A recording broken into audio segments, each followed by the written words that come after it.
Welcome to Motivational Humanity. You are not alone. Have you ever looked at someone else's life, their body, their success, their marriage, and thought, what's wrong with me?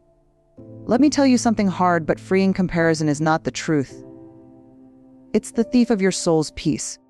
And if you're in midlife right now, this isn't your crisis, it's your wake-up call. A sacred invitation to stop comparing and start coming home to yourself. I remember sitting across from a woman in her late 40s during one of my research interviews. She looked perfect on the outside, polished, smiling, successful. But when she spoke, her voice cracked. She said, "I spend every day trying to keep up with women younger than me, fitter than me, happier than me. I scroll through social media, and I just disappear inside myself." Then she whispered, "I don't even know who I am anymore." That broke me, because I knew exactly what she meant. I've been there. Caught between who I used to be and who I'm supposed to be, feeling like I was losing the woman I once recognized. But here's what I learned through the pain. Midlife is not the season where you fall apart. It's the season where your old masks start falling off. The ones you wore to be liked, to be perfect, to belong. And beneath them, there's you. The raw, unfiltered, beautifully enough version of you. Tell me honestly, have you ever compared your life to someone else's highlight reel and felt smaller? Have you ever looked at your reflection and thought, I should be further along by now? We've all done it. Especially in midlife. When your body changes, your relationships shift, your kids grow, your dreams evolve, and suddenly you start measuring yourself against versions of people who don't even live your reality. But comparison is never about them. It's about the story we tell ourselves that says, I'm not enough unless I'm better than. And that story keeps us trapped in shame, exhaustion, and silent competition. So today, I want to help you rewrite that story for comparison to compassion. Because that's where your real freedom begins. When you reach your 40s or 50s, something begins to stir deep inside you. A quiet, unsettling whisper that says, no more pretending. It's not loud, it's not dramatic, but it's steady. You wake up one morning and realize that the things you used to tolerate now feel too heavy. The roles you once played with ease suddenly don't fit anymore. The life you've built, maybe it looks beautiful on the outside, starts to feel like it's missing you on the inside. And that's terrifying at first, because for decades you've done everything you were told would make you happy. You've worked hard, cared for everyone, stayed strong, kept smiling. But now, you feel this ache, like your soul is knocking on the door of your own life saying, is this really it?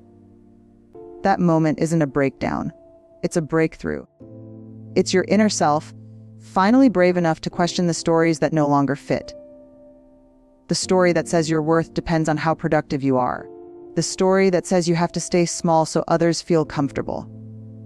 The story that says your best years are behind you.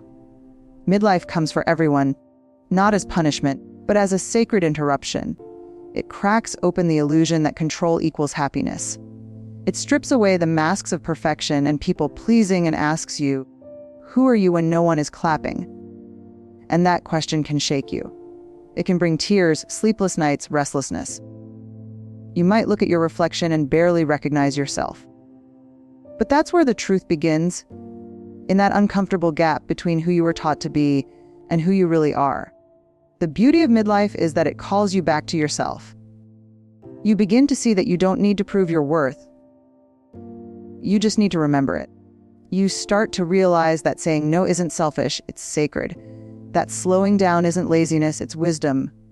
That your body, your wrinkles, your scars, they're not signs of fading, they're symbols of a life that's been fully lived. It's as if the universe whispers, you've spent half your life building. Now it's time to become. Midlife is where you stop chasing validation and start nurturing authenticity. It's where you stop being the mirror that reflects what others need and start becoming the mirror that reflects your own worth, your own truth, your own light. Shame is a sneaky companion, especially in midlife. It whispers in the quiet moments, making you feel like you're not enough. Not thin enough, not successful enough, not happy enough. Comparison feeds that whisper, turning it into a roar. You scroll through social media and see women who seem to have it all together.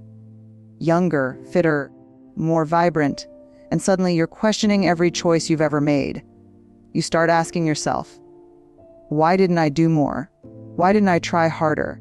Why can't I be like her? But here's the thing: that story isn't real. It's a story shaped by fear, not truth. Comparison thrives in shame because shame needs a benchmark, someone to be better than, to make you feel smaller. And when we buy into it, we keep ourselves trapped, exhausted and disconnected, as if our value depends on measuring up.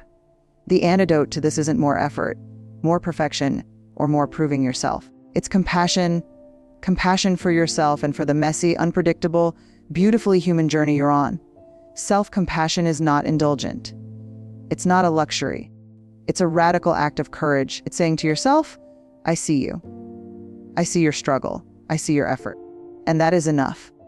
When you start practicing self-compassion, you shift the way you relate to yourself. Instead of comparing and criticizing, you start observing with kindness. You replace, I'm falling behind, with, I'm doing the best I can, and that is enough. You stop punishing yourself for not being someone else, and you start showing up fully for yourself. And here's the magic: the more compassion you give yourself, the more space you create for authentic connection with others. When you are no longer living in the shadow of comparison, you begin to see people, your friends, your family, even strangers, without envy or judgment. You recognize their struggles, and you feel a sense of shared humanity. You understand that everyone is fighting battles you can't see. This shift changes everything. It softens your inner critic. It calms your anxious thoughts. It allows your heart to expand.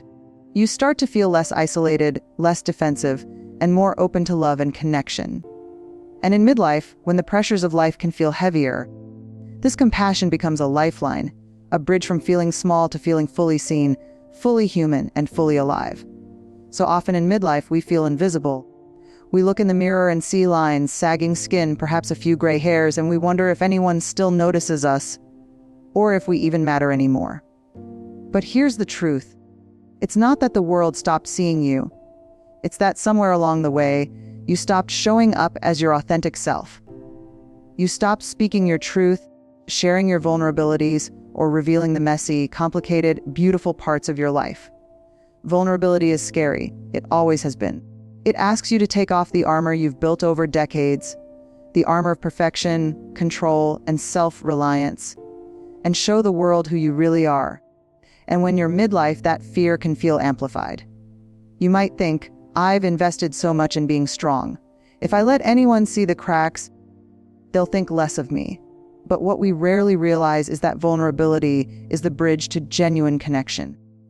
When you allow yourself to be seen, really seen, something remarkable happens. You give others permission to be human too. You create a space where someone else can whisper, me too.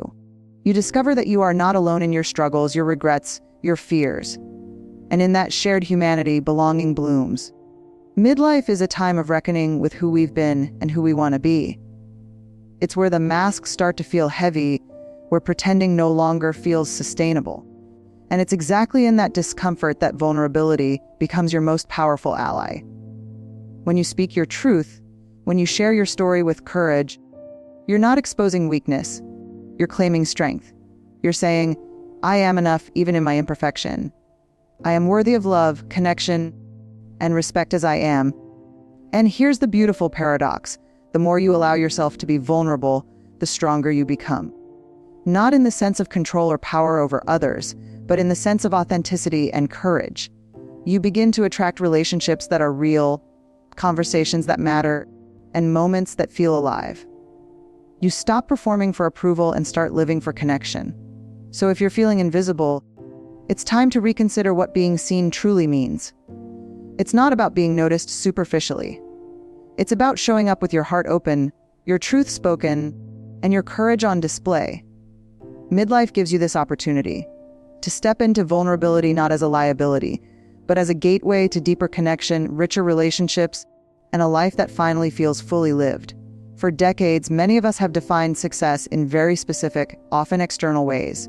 We measured it by job titles, promotions, How much we could juggle at once the approval of others or by how perfect our families appeared from the outside. And for a long time, that definition served us. It gave structure, goals, and direction. But as we step into midlife, something shifts. The old markers of success start to feel hollow. The applause we once craved no longer fills the emptiness inside. We begin to ask ourselves, what does success mean for me now? And that question is both terrifying and liberating. Because the answer no longer comes from society, from social media, or from comparison. The answer comes from within. Success in midlife transforms into self-respect, clarity, and alignment. It's about recognizing that your energy is sacred, and protecting it is not selfish, it's essential. It's about learning to say no without guilt, to set boundaries without fear, and to honor your own needs and desires with the same dedication you once reserved for everyone else. This is the time to stop chasing everyone else's approval and start choosing your own peace. It's the time to replace constant striving with intentional living, and in doing so, you begin to see that the achievements that truly matter aren't the ones that appear on a resume or a social media feed. They're the ones that nurture your soul.